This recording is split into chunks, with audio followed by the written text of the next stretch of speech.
So just explain a little bit more about how all three of you are able to work on a single episode.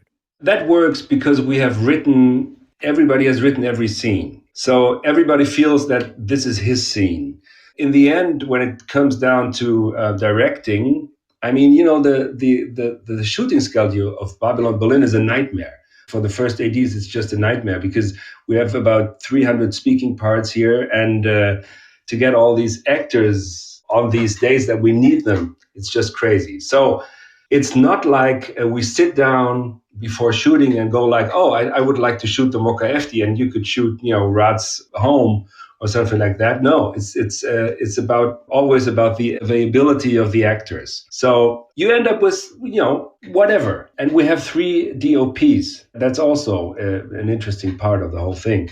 So we have 3 blocks, always it's about 2 months. One starts, let's say Achim starts, then I come in, and then Tom does the last block. So if you're the first one, you just start shooting, and you go like, okay, the others will just have to follow. But in the end, well, let's put it this way. Before we started the whole show, we were going like talking about concepts and how should we do the lighting, how should we do the camera movement, how should we do the framing, the block, blah, blah, blah.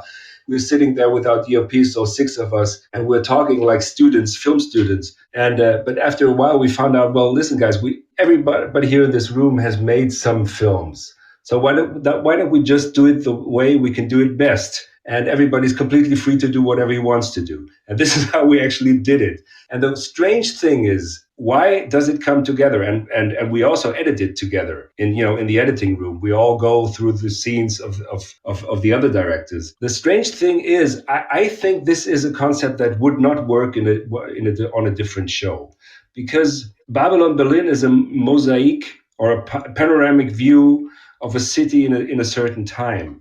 So we have many, many different storylines. We have many, many different characters that are told parallel. So you jump from one story to the other, you jump from one location to the other. This is what makes the whole thing pretty vivid, that there's always a different director coming in.